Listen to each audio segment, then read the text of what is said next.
নমস্কার বন্ধুরা, আমরা বিদ্যারূপ ফাউন্ডেশন আবার একটা ছোট্ট ব্লগ নিয়ে চলে এসেছি। এটা আমাদের থার্ড ব্লগ। আমি নীলাঞ্জনা অধিকারী, বিদ্যারূপ ফাউন্ডেশনের ডিরেক্টর। আমরা রেল ভাটায় চলে এসেছি। শুনতেই পাচ্ছেন হয়তো খুব ট্রেনের আওয়াজ হচ্ছে।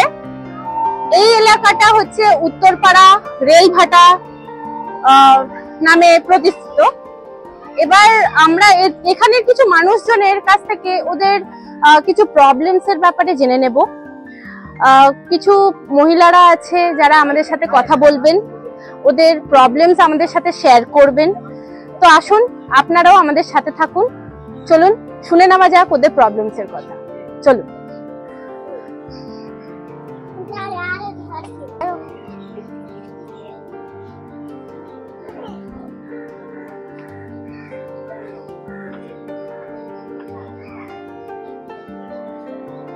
এখানে এটা একটা মন্দির আছে, শিব মন্দির। তো এখানে সব আমাদের দিদি বোনেরা বসে আছেন। আসুন এখানে বসি। আপনার নাম দিদি? আমার নাম মঞ্জুরি মাঝি। আপনার? রত্না দে। আপনার? সবার একটু নাম বলে একটু বলুন। লালি রায়, রূপা দাস, সরস্বতী মুখিয়া, রুবি রায়, ঝুমুর চৌধুরী। আচ্ছা, তো এখানে সব দিদিদের নাম আপনারা জানলেন। এবার এদের কাছ থেকে আমরা কিছু ওদের প্রবলেমস এর ব্যাপারে জেনে নেব। আচ্ছা, তো দিদিরা এখানে আপনারা যে আছেন কত বছর আছেন সবাই? আমাদের বয়স তো ধরুন আমাদের 42-40 বছর বয়স আমাদের এখানে যারা রয়েছে, কারণ আমাদের গার্জিয়ানদের বয়স তো আরো বেশি হবে, 70, কারো 95। হ্যাঁ, তো তারা তো চলে গেছে, তারাই এইখানে বসত বাড়ি মানে ও রেলের জায়গায় জমি করে তারাই থাকতে চালু করেছিল। তারপরে তো আমরা এসেছি, আমরা থাকছি এই 40 বছর ধরে আমরা থাকছি। তার আগে আমার শ্বশুর শাশুড়ি ছিল। আচ্ছা, তো এখানে আপনাদের প্রায় 40 বছর হয়ে গেছে। তো এই যে আমি তো এলাকাটা পুরো ঘুরে দেখলাম, মানে পুরো রেলের সব জিনিসপত্র, ট্রেনের পার্টস পড়া। তো এখানে আপনাদের থাকতে কোনো অসুবিধা হয় না? যে এই যে এত রেলের আওয়াজ অভ্যেস হয়ে গেছে ছোটবেলা থেকে। প্রথমে বাইক ছিল, তারপরে থাকতে থাকতে অভ্যেস হয়ে গেছে। তো আপনার হাজবেন্ড কি করেন? আমার হাজবেন্ড ওয়াগন কাটে।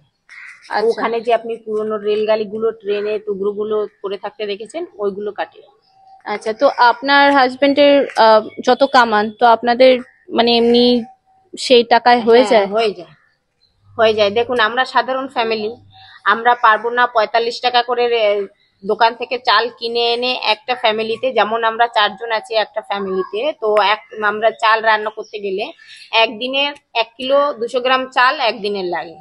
তো আমাদের সামর্থ্য নেই যে দোকান থেকে 45 টাকা কিলো 48 টাকা কিলো চাল কিনে এনে খাওয়ানো। যতই আমার হাজবেন্ড ইনকাম করুক না কেন, 700 টাকা করে একদিন ইনকাম করে। তো 700 টাকা থেকে যদি আমরা চাল, আলু, মাছ, ডিম, মাংস কিনে এনে খেয়ে নিই, তাহলে তো আমাদের 700 টাকাই খরচ হয়ে যাবে। তো যার কারণে আমরা সস্তায় খুঁজি, যেমন এই রেশনের চালটা আমরা পাই, যার কারণে রেশনের চালটা আমাদের অনেক সুবিধা দেয়। যার কারণে আমার হাজবেন্ড যা পয়সা ইনকাম করে তাতে আমরা খেয়ে পরে রেখে খুবই খুশি। আর আপনার ক বাচ্চা? আমার একটা ছেলে, একটা মেয়ে। তো ওরা এখন কি পড়াশোনা করে? আমার ছেলে 7-এ পড়ে, আর আমার মেয়ে 4-এ পড়ে। আচ্ছা, তো ওদের কোন স্কুল ওরা? আমার ছেলে পড়ে মাকলা হাই স্কুলে, আর মেয়ে এই যেখানে সবুজ সাথীতে পড়ে, স্টেশনের কাছে। পড়াশোনা এমনি সব ঠিকঠাক চলছে নাকি ওদের কোনো পড়াশোনাতে একটু কোনো অসুবিধা ফেস করছেন আপনারা? অসুবিধা ফেস করছি বলতে, এই যে মোটা টাকা টিউশন দিলে তবেই ছেলেটাকে একটু পড়াতে পারতাম। এই ইদানিং করোনার পর থেকেই একটু টাকাটা শর্ট হয়ে যাচ্ছে বলে ছেলেটাকে টিউশনই দিতে পারছি না বলে ছেলেটা এখন বলছে যে আমি আর স্কুল যাব না, এবার থেকে আমি কাজকর্ম করব। আর মেয়েটার জন্য মেয়েটা তো 4 ক্লাসে টিউশনের তো বেশি, টিউশনের মাইনেটা বেশি নেয় না, যার কারণে ওটা আমি চালাতে পারছি। কিন্তু ছেলেটা যেহেতু টিউশনিটা ভালো দিতে পারছি না বলে ও স্কুলেটা হচ্ছে। আচ্ছা, আর এখানে আপনাদের এখানে কারেন্টের ব্যবস্থা কিরকম আছে একটু যদি বলেন। দিদি বলো, আপনার নাম বলো।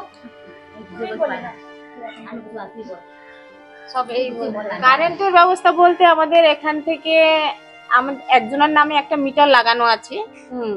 কি বলে আসল মিটার না পেস মিটার জানি না, তো সবার ঘরে ঘরে আর একটা পেস মিটার বলে সাব মিটার লাগানো আছে। তো তার ওইখান থেকে 3 মাস পরে পরে ওখানে বিল আসে, সেটা আমাদের সবার মিটার থেকে গুনে নতুন করে ওই পয়সাটা আমরা সবাই মিলে দিই। তো এখানে মিটারের তো শুনলাম আপনাদের ভালোই চার্জ দিতে হয়, মানে তাও একটা ফ্যামিলিতে কত করে দিতে হয় আপনাদের একটা আইডিয়া করে বলুন। তাও এক একটা ঘরে 2000, 1500, 1200, 1300, 1400 যেমন 1200টা কম বললে আমাদের 3.5, 4, 4,000 হয়ে যায়। মানে এটা কি 1 মাস, এটা 3 মাসের? আচ্ছা 5,000 টাকা ওঠে। আচ্ছা, কিন্তু এখানে তো কারোর বাড়িতে সেরকম এসি টেসি নেই হয়তো যে 5,000 টাকার বিল। ওই তো মানে একটা সরকারি পাখা কারেন্ট জ্বলে, একটা লাইট জ্বলে, তাই মানে 2000 আমার সঙ্গে লাইন নাই তো, ওই জন্য নাকি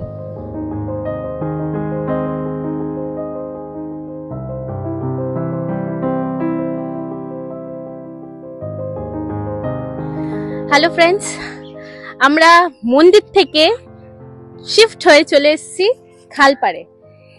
এখানে এখানকার মহিলারা আমাকে একটু ওদের জায়গাটা একটু ঘোরাচ্ছে। তো এখানে এই খালপাড়টা যে দেখতে পাচ্ছেন, এখানেই ওরা স্নান করা থেকে বাসন মাজা থেকে অন্য আর বাকি কাজ করেন, এখানেই করে। আর ওদের সাথে এই এরিয়াটা আমি চুজ করে নিয়েছি ওদের সাথে আরো একটু গল্প করব বলে। তো চলুন আবার একটু গল্প করা যাক। আমরা বিদ্যারূপ ফাউন্ডেশন থেকে এসেছি।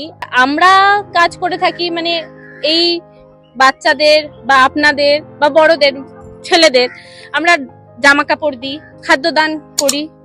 আমরা কখনো কখনো ক্যাম্প করে থাকি, মানে হেলথ ক্যাম্প। আমরা যে এই সব কাজ করি, তো আপনাদের এই সব কাজের মধ্যে থেকে কোনো কি কাজ এখানে করলে সুবিধা হবে? এইগুলোর মধ্যে হেলথ ক্যাম্পটা সুবিধা হবে।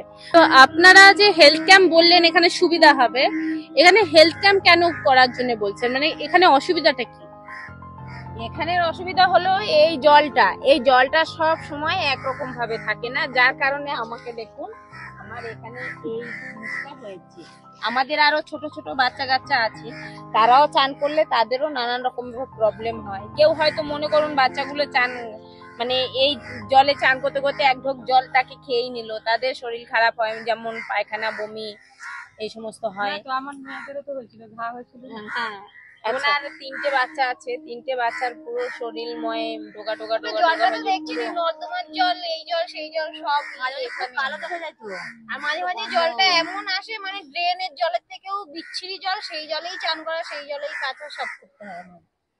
আচ্ছা ঠিক আছে, তার জন্য আপনারা হেলথ ক্যাম্প একটা রেকমেন্ড করছেন, ঠিক আছে। আর এই যে আমরা যে শিক্ষা নিয়ে ভাবছি, বাচ্চাদের শিক্ষা দান করব নিয়ে ভাবছি, সেটা আপনাদের কতটা সুবিধা হবে? সেটাই বেশি সুবিধা হবে হেলথ ক্যাম্পের থেকে, কারণ আমাদের সামনেই আউটডোর আছে, ওখানে আমরা যেতে পারি কিছু অসুবিধা হলে। তো পড়াশোনাটা বেশি সুবিধা হবে মনে হয় নাকি? সুবিধা এত বড় হয়ে গেছে, মানে আপনারা সবাই চান যে আপনাদের বাচ্চাদের ফিউচারটা ভালো হোক, তাই না? ঠিক আছে না, আমরা চেষ্টা করব হেলথ ক্যাম্প করারও।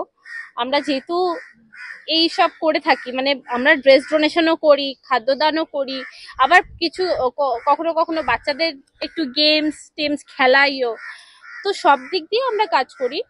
আপনারা যেহেতু বলেছেন হেলথ ক্যাম্পটা করার জন্য, আমরা নিশ্চয়ই চেষ্টা করবো এখানে হেলথ ক্যাম্প করার। আর আমি তো এটা যেটা বললামই যে এখানে বাচ্চাদের পড়ানোর জন্য আমরা অবশ্যই রেডি আছি। আমরা যে এখানে এসেছি, আমাদের এই উদ্যোগটা কেমন লাগলো আপনাদের? ভালো লাগলো।